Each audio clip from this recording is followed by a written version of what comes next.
This is the perfect RIA, in case you didn't know. Bringing you all the strategies to help your business grow. Are you happy? Are you satisfied? Are you hanging on the edge of your seat? Sit back and listen in while you feel the beat, yeah. Another myth bites the dust. Hello, everyone, and welcome to another episode of the Perfect RIA podcast. I'm your co-host, Matthew Jarvis, and with me, as usual, Micah Shalansky. Micah, how are you today? Jarvis, I am doing fantastic. I cannot complain. I'm in beautiful Alaska. House construction is going well. No longer looks like I'm homeless. We actually have windows in our home, so things are progressing quite nicely and just about to go on an epic fishing trip.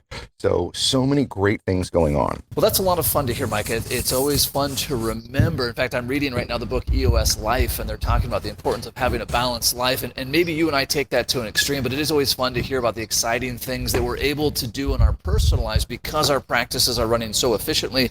We're able to deliver so much value. We're doing surge meetings, all these great things. Yeah, and this is a really key part that I know you get, right? But just to make sure on our listener standpoint, just because we're going off and taking adventures doesn't mean that we're neglecting clients, as that's the key essence of DMV, right? Delivering massive value.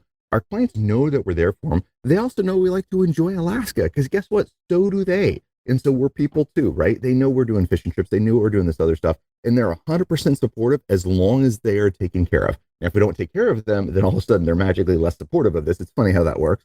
But if we're proactive, we have our meetings scheduled, we have our value adds coming out, we're taking care of them from a proactive standpoint, man, we get a lot of grace to go do some amazing things. Mike, I wonder if this almost compares to, like, for lack of a better analogy, cruise control on your car, right? We all have cruise control on our car, and we understand that while cruise control will help regulate the speed, especially adaptive cruise control, right? And so it's almost as if when we're on vacation or out of the office, it's not as though we're ignoring the practice. Like, I hope it's still there when I get back, right? There are a lot of systems in place, but we're still keeping enough of a pulse to make sure that massive value is being delivered, but that doesn't require me to have my foot on the gas and the brake all the time, every minute of every day. You know, I love that analogy. That's probably really close. Adaptive cruise control. We're paying attention to things. There's things where we got to be hyper, focused when all of a sudden you got to make that exit or your Tesla can't see stop signs yet, right? So you still got to pay attention to these things. That's right.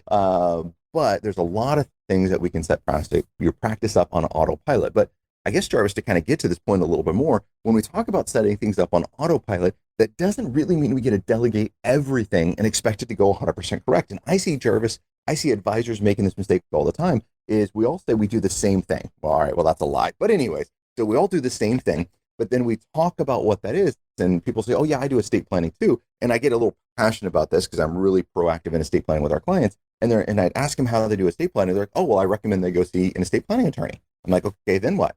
They're like, well, then it's done.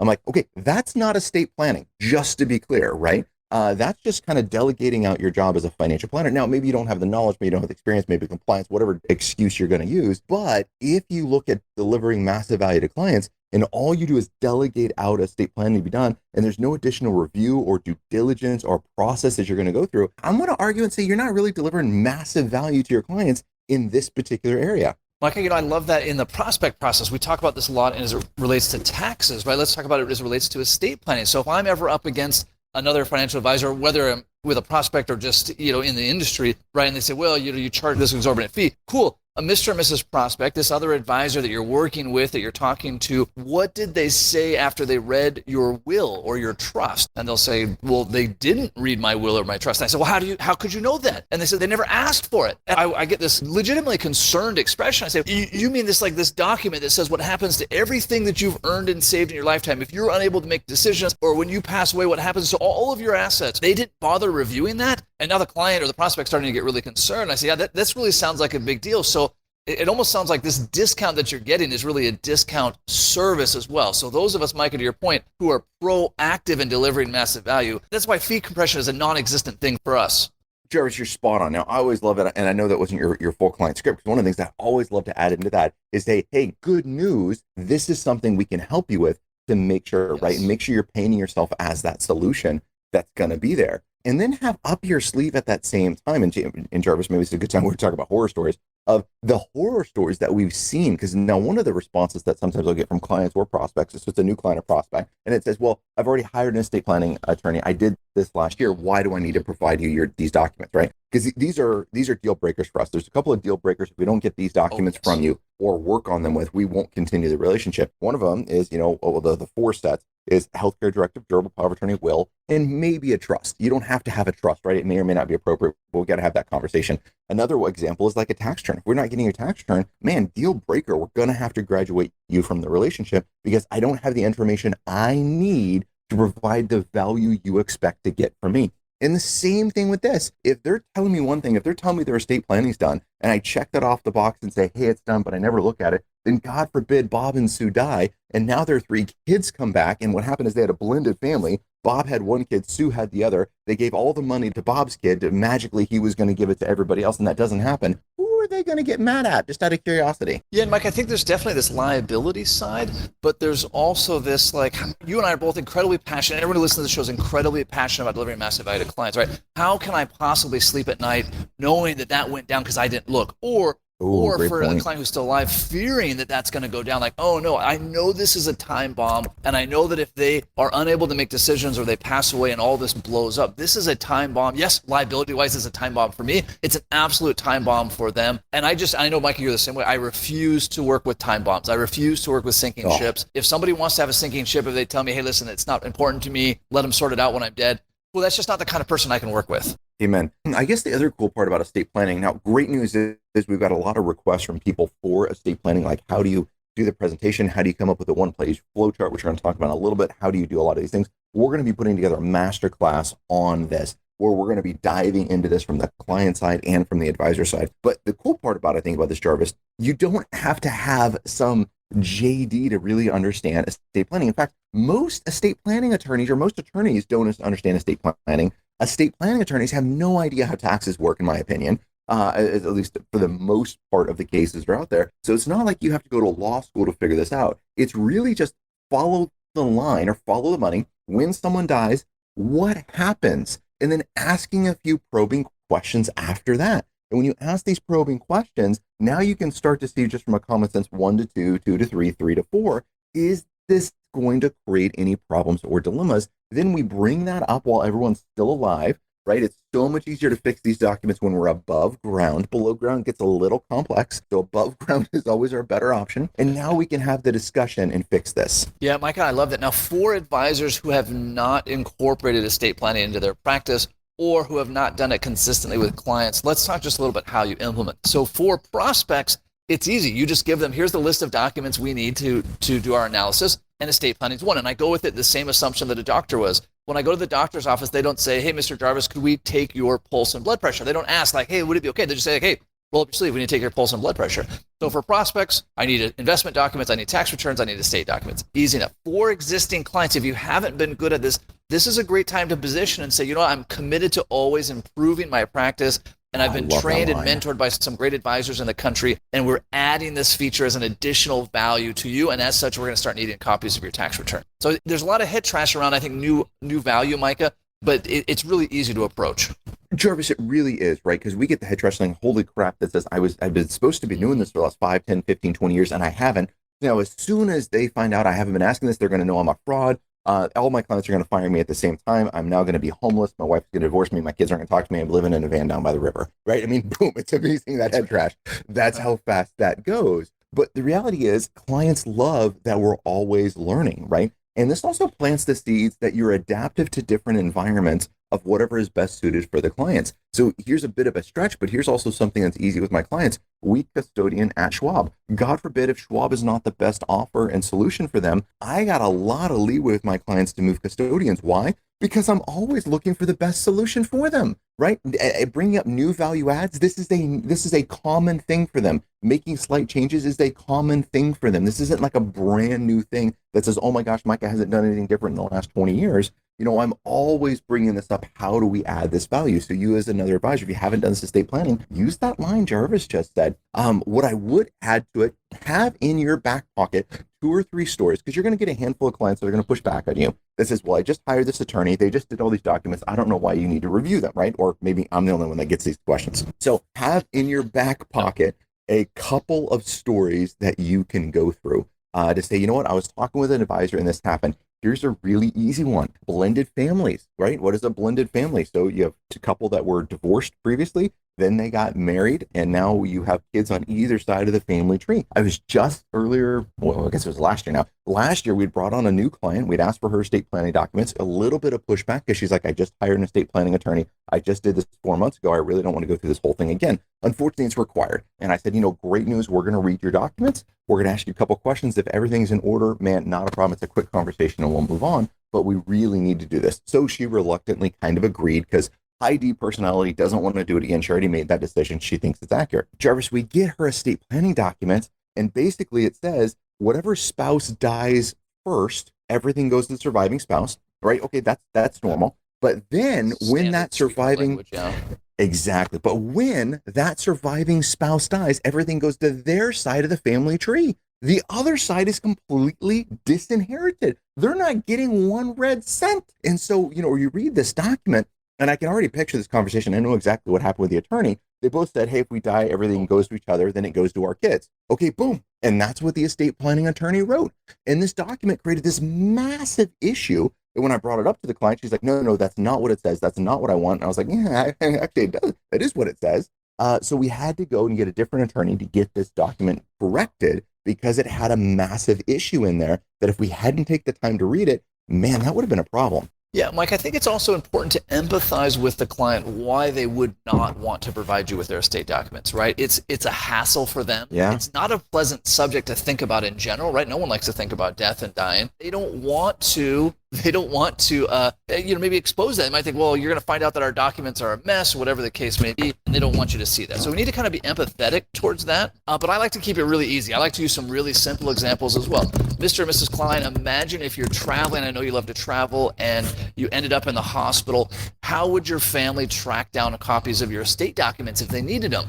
Great news for our clients. They can just call us, or you could just call us instead of trying to get someone to get into the safe deposit box to find those. The other example that I've got, Micah, that I often use, I have a client who passed away years ago. Her son, adult son, brings the estate documents. Long story short, he had pulled out 2 pages of the trust, retyped them in perfect matching style, and stuck them back in, disinheriting his 3 siblings. So he just said, it said before you go to all 4 siblings, he changed it, it goes just to me. I specifically disinherit my other 3 children. And I thought, boy, that's really strange. That's not at all what I remember. So I went back to our archives. I pulled out the original documents we had, and sure enough, he had altered the documents. Now, this led to litigation, led to criminal stuff, but had we not had a copy, that estate document, it was so compelling that it was only just kind of my mental alarm of this can't be right. And so that's an example I share with clients. It's also an example, dear listeners, that you can share with your clients. Just like Mike said, hey, an advisor who mentors me ran into this, and I want to make sure that none of my clients ever run into this. And I always love to say, look, I know it's not your kids. Your kids are great. Your kids aren't going to be in the issue, but we just got to make sure all of our clients are taken care of, right? Let's not pick on their kids in these situations. And that's the same thing when I'm talking about estate planning. And one of the other fallacies that comes up is a client says, you know what, I'm going to give everything to the eldest, then they're going to split everything between all the kids. All right, well, there's a huge amount of tax issues with that for one. So we could talk about that. But then I also talk about other stories where kids inherited all the money and they disinherited some of their siblings. And I said, look, I know this isn't your son. I know this isn't your daughter. These are things that can happen. And those can, because these stories are out there, they can cause tension and a little bit of extra family drama in order for your son to spread this out. So maybe another way that we could do this is outlining in this way, where then all of a sudden the beneficiaries each get a quarter directly from the custodians. It's going to save them in taxes. It's going to go through these other things, et cetera, right? So again, Jarvis, to your point, estate planning is really emotional, right? You're not only talking about death, you're talking about their kids screwing up, squandering the money, and disinheriting their siblings, right? I mean, that's really what you're talking about and you're trying to protect. And so this is a really delicate balance that you got to have these conversations, but you got to make sure language is in there that your client's needs and wishes are in there correctly, where they won't get abused, because we all have seen that. Yeah, and this really, I think, Mike, is where we separate in so many places good advisors from really great kind of TPR level rock star advisors, right? A good advisor is going to ask about estate planning. A good advisor is going to warn them about the issues you just brought up. A great advisor is going to know, hey, listen, if I pick on their kids, they're going to get defensive. So I could use things like, Mr. and Mrs. Klein, I know that your children would never contest your will, but what if somebody's suing one of your kids and that attorney starts contesting the will so they can sue your child for more? So I'm always going to put the blame where it's not going to hurt anyone's feelings. And attorneys are always a great one to pick on, right? So then the client kind of get riled up. ultimately we're getting what we need, which is great. good estate documents, but we're blaming some future attorney who's going to sue into the family. And that way I'm not pointing at anyone specifically. So this is, again, the small thing, this little bit of language makes a night and day difference between good advisors and really great advisors. Yeah, and that's really the huge thing here, right? This isn't about you being an estate planning attorney. Now, if you don't know how to find an estate planning attorney, on the Backstage Pass Invictus website, we have a checklist that we go through on how to find an estate planning attorney, right? What's a call list that you can do? And this is actually a service that we provide for our clients. If we get a client, let's say in Maryland, and we don't have a relationship there, we're going to dial and smile, and we're going to find a couple of different attorneys for our clients and walk through that process with them. We also want to make sure we're staying involved through this entire process. So this, at least in our office, isn't hey, great, we found an attorney, hand it off, and it's there. We go through and ask the estate planning questions first. We understand what that concept the client is, what they want. Why do we ask this first? Because when we get the documents back from the estate planning attorney, we need to match them up with our notes. And so often, and this just happened, we have a client that has a $8 million estate down in California, so massive tax repercussions. They have a friend who's an attorney who's helping them out, and their friend has cost them millions of dollars in taxes if they both died. And so I'm like, you got to fire your friend and we got to go find another estate planning attorney. But I was able to have a conversation with them first and understand their wishes. Then they went to their friend, they got their estate planning done. Then they're sent over the copy of the documents, and the documents just aren't comprehensive. And the reason I can say that now, Jarvis, just as you can, because I've read hundreds and hundreds of trusts now at this point, right? So another reason that I love to get these is I get to read the trust, I get to fly through that information, and now I get one more arrow in my quiver of understanding how all these processes work in different places. Now I can start to see problems in other documents. Now, I'm not an attorney, I can't give legal advice, I'm not drafting anything for clients, but now I can read this paragraph and I'd be like, you know what, this doesn't really sound like I've read it 100 other times in 100 other trusts and I've seen it implemented. Maybe we need to ask more questions about this, right? And so now I can start probing on different things because I've gotten that. So by getting all of your clients' documents, reading all of your clients' documents, man, your education just goes through the roof. But Mike, a couple things come up here. One is, this is a lot of work, right? If you haven't gotten estate planning documents from your client, that part's relatively easy, right? There's letters in the Backstage Pass, there's value adds in the Backstage Pass. It's a great agenda item for your fall surge meeting, copyright Perfect RA. There's lots of pieces there, but that's right. It's going to take a lot of work. If you have 100 clients and they each have estate documents, and you're not familiar with them, it could take you 20 or 30 minutes for each client. We're talking dozens, if not hundreds of hours. And this is what separates top advisors from everybody else. This is why Mike and I are able to charge a premium fee, because we're delivering premium value. In this case, taking the time to literally read these documents for every client. Hey, podcast listeners, this is Jamie Shalansky, and I'm here to tell you that your goals aren't good enough. Because if you have a goal, I don't care, written on a notepad, taped to your monitor, stuck up on the wall somewhere in your office, it's not going to get you to achieve any type of results that you're looking for. Goals without plans are plans to fail. You know that the Perfect RIA is all about action, and that's why you have a unique opportunity to purchase your ticket for the pre-conference event of the year in Denver, Colorado. Join Matthew Jarvis and Micah Shalansky on October 8th, 2022 for the XYPN Pre-Con, a one-day action-packed interactive workshop where you get to work hand in hand with other advisors just like you who want to achieve success and are ready to do what works. Listen to our panel of success. Get your questions answered about what works and what pitfalls you need to avoid in your career. And then we want you up and out of your seat. We'll be taking out the head trash, doubling your efficiency, looking for ways of effectiveness, and partnering you up with accountability partners. It's time to stop talking about success and start planning for it. Go to theperfectra.com to purchase your ticket to the XYPN event in Denver, Colorado on October 8th, 2022. If I use that as the carrot, hey, we can't get to your retirement income and investment portfolio until we tackle estate planning, they have motivation to get this done. So we're going to go through that process. They're going to get an attorney. They're going to do it themselves, whatever that process is. Then they're going to get it back to us. We're going to review it. And we're going to put together a one-pager, which attorneys hate, by the way. So it takes a lot of working with them to get them to bless it. But a one-pager that says, hey, what's a flow chart on when you die, where does your money go? And it's not that complex. And of course, we use buckets because it's the easiest way to examine that.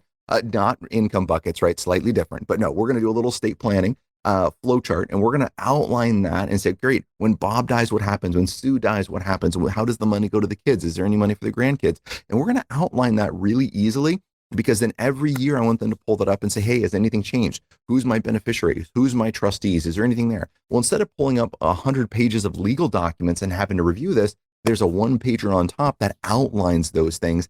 And Jarvis, what I love about this is anytime they want to make a change, the first place they call is us. They chat with us about it, then we get them to the attorney, then they start working through. So they're keeping us involved in that process. And this coincides right to our beneficiary report, right? When we run our beneficiary report, that should coincide to the estate planning. So all of this stuff beautifully flows together. And this is massive value that you're delivering to your clients. Your clients absolutely love getting this. Mike, it also feeds into the long-term care value add, which is also inside the Backstage Pass, right? If you became sick and you were unable to make decisions on your own, who has the authority to make those decisions and what requirements have to be met? And this could go, Mike, as you know, into an entire conversation of powers of attorney effective upon disability, effective immediately, how that ebbs and flows, the risks and rewards there. But this gathering information, something we did in our office was we had a virtual paraplanner, a very skilled one that we have, go through and pull out of all the estate documents what year they were made, who was the attorney, if that shows. That's sometimes hard to find, who the attorney in facts are, these different things, the executors, etc. So that's all in a spreadsheet that we're now importing into the CRM. That way it's easier to generate from the Invictus Value Add Toolkit these estate planning value add, beneficiary value add, long-term care planning value add, right? I want to be efficient in this because it is time-consuming tasks. Yeah, so it needs to go in your CRM, it needs to go in an Excel spreadsheet, it needs to go in something that you can reference this information at bulk later. If it just lives on your one-page financial plan, which is great, right? Or just inside the client document, which is really nice, there's no way to pull that out at mass. Here's a great value add. We had this was years ago, probably 8 years ago, we had an attorney retire, right? Now, this is before we had everything in our CRM, but we had an attorney retire that we had used a lot. Now we had to know, oh crap, which clients use that attorney, and do we want to reach out to them and have that attorney transfer the files off to another attorney? We need to find a new estate planning attorney, right? Had we had all that like we do now, inside of our CRM, I could quickly run a report and say, great, here's all of the clients that have this attorney, and now we could proactively communicate with them to move over. So, I mean, the future value adds of systematizing this data are phenomenal. Well, and Micah, this is something that you and I, as well as Benjamin Brandt, are going to go into more detail at XYPN Live on October 8th in December. It's an all-day event that we're doing a panel of success, how to double the value you deliver to clients while working less. And so on its face, this estate planning thing, you think, wow, I'll never have any time. I'll have to work nights and weekends for years to get this updated. And if you do it inefficiently, it can take you a long time. By learning from other advisors like ourselves who have figured out how to dial this in, can dramatically shorten the time and dramatically increase the value. So that's October 8th, in Denver at the XYPN conference. We have an all-day pre-conference going. Yeah, really important, right? And a lot of my knowledge on estate planning has come from a couple of things. One of which is just meeting with other advisors, chatting with them about their process. How do they do this? How do they build this? What are things that they do that adds massive value? All right, Jarvis. Well, this podcast is all about action items. So let's go ahead and jump into it. What are some great action items we should be talking about today? Yeah, I'd say action item number one is you've got to create a system for getting estate planning documents from every client. And that can be using one of the letters that we have in the Backstage Pass. That can be making it an agenda item on your fall surge, which there's all sorts of pieces there. But you've got to, and of course, having a list of which clients from whom you've gotten estate documents and which ones you're missing, right? That's got to be tracked in your CRM. I would make that your latter half of the year priority. Have that list of all your clients, whose estate documents are current, who needs action item. And then every time you're doing your team meeting, all right, how do we whittle this down so that by the end of fall surge, you've got, ideally 100%, but let's realistically say 90 to 95% of current estate documents. Yeah, and that would be a great one, right? This would be, we would prep our clients, just thinking about this process, we'll go into more in the webinar, but we'd prep our clients about this, that just says, hey, you know what, send out a BombBomb video, send out why are we asking for this? Great news, we're always adding more value, right? Just what Jarvis said at the beginning of the podcast. We would outline that for them. We'd have an email follow-up form. We'd have an expectation timeline set. When they get these documents, what are we going to do with it, right? If they just give you the documents, then they never hear from you again. That's really not massive value. The clients are like, why the heck did I spend the time resurrecting these documents if I don't hear anything from you? Right? So what's your plan to follow up on that? I think is really, really important. Other thing I think I'm going to say on this list is, what are you doing to up your estate planning game? Is this doing a COI plan? And is it going and meeting with estate planning attorneys? Are you going to go to the Heckerling Institute? That is high-end estate planning, right? You can learn a lot there, but that's a lot. Sometimes Slot comes out with information that's about trusts and IRAs and how those put together. But what in your PD, your professional development plan, is outlined in order to increase your knowledge about taxes and estate planning as they coincide together. I love that, Micah. You've got to be upping your game. If for no other reason than it's good for your soul, but most importantly, it's how you deliver massive value to clients. Last action item on my list is, of course, you've got to be on this front of personal development. You've got to be attending conferences, not just where there's great content. That's important, right? That's critical. But where there is a group of advisors that can tell you, hey, how do I do this in my practice? I don't want theory on estate planning. I don't want some abstract thing from someone who's never met with a client. I want to know, hey, Micah, how are you talking about estate planning with clients? Hey, Benjamin Brent, how are you getting estate documents? Like, how is this actually working? Again, the XYPN live event that we're doing on October 8th. And of course, for our Invictus members, our next Invictus Masterminds, December 1st and 2nd in Las Vegas. So make sure to get signed up for both of those. Awesome, Jarvis. This is a blast talking about this fun stuff as always. And until next time, happy planning. Happy planning. Hold on before we go. Something that you need to know. This isn't tax, legal, or investment advice. That isn't our intent. Information designed to change lives. Financial planning can make you thrive. Start today, don't think twice. Be a better husband, father, mother, and wife. The perfect RIA,